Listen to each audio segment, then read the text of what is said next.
লক্ষ্মীপুরের রামগঞ্জে ফরিদ আহমেদ ভুঁইয়া একাডেমির ছাত্রাবাসে একটি আইফোন চুরির অপবাদে মেহেদী হাসান নামে এক শিক্ষার্থীকে মারধর করে হত্যার অভিযোগে এবং এর বিচার চেয়ে মানববন্ধন ও থানা ঘেরাও করেছে সহপাঠীরা।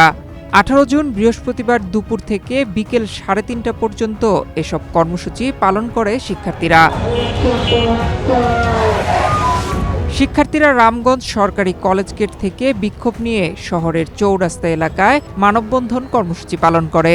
এ সময় চৌরাস্তা অবরোধ করায় লক্ষ্মীপুর, রামগঞ্জ, হাজীগঞ্জ ও রামগঞ্জ চাটখিল সড়ক দীর্ঘ যানজটের সৃষ্টি হয়। সব মশার বিরুদ্ধে সুরক্ষা দিতে এলো বসুন্ধরা এক্সট্রিম অ্যারোসল, মশার বিরুদ্ধে এক্সট্রিম সুরক্ষা। ঘণ্টাব্যাপী অবরোধ শেষে শিক্ষার্থীরা বিক্ষোভ মিছিল নিয়ে গিয়ে রামগঞ্জ থানা ঘেরাও করে। নিহত মেয়েদের বাবা জিয়াউদ্দিন জিয়া বলেন, পুলিশ তাদের আশ্বস্ত করেছে এ ঘটনায় জড়িতদের বিচারের আওতায় আনবে। আমরা আরো আগে মামলা করার কথা ছিল, হয়তো কিছু ত্রুটির কারণে আমরা মামলা করতে পারি নাই। এখন আমরা ওসি মহোদয়ের কাছে এজাহার জমা দিচ্ছি, তার মামলা ইনশাল্লাহ রেডি করতেছে। আপনারা যারা আমার বাবার জন্য অনেক কষ্ট করেছেন, অনেক শ্রম দিচ্ছেন, আপনারা একটু ধৈর্য ধরেন। তারা আমার আশ্বস্ত করছে যে আজকে এবং কালকের মধ্যে তারা আমাদের একটা রেজাল্ট দিবে। আর রামগঞ্জ থানার ভারপ্রাপ্ত কর্মকর্তা ফিরোজ উদ্দিন চৌধুরী বলেন, তারা কিছুক্ষণ আগে এজাহার হাতে পেয়েছেন। খুব শীঘ্রই মামলা রুজু করে সুষ্ঠু তদন্তের মাধ্যমে জড়িতদের গ্রেফতার করা হবে।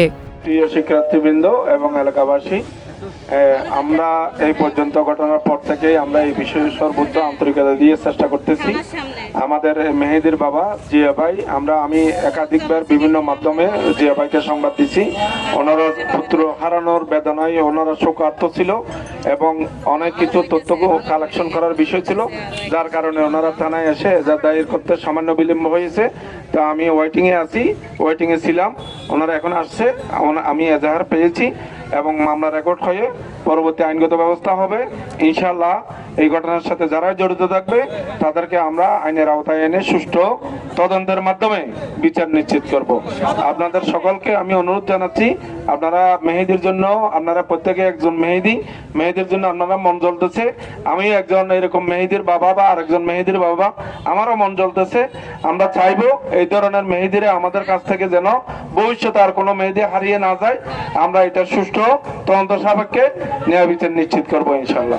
পুলিশ জানায়, নিহত মেহেদী রামগঞ্জ উপজেলার সোনাপুর বাজার এলাকার ব্যবসায়ী জিয়াউদ্দিনের ছেলে ও ফরিদ আহমেদ ভুঁইয়া একাডেমির 8ম শ্রেণীর খ শাখার ছাত্র ছিল। সে প্রতিষ্ঠানের আব্দুর রহমান হলে থাকত। গত মঙ্গলবার 16 জুন বিকেলে তাকে ছাত্রাবাস থেকে ঝুলন্ত অবস্থায় উদ্ধার করে উপজেলা স্বাস্থ্য কমপ্লেক্সে নিলে কর্তব্যরত চিকিৎসক মৃত ঘোষণা করেন।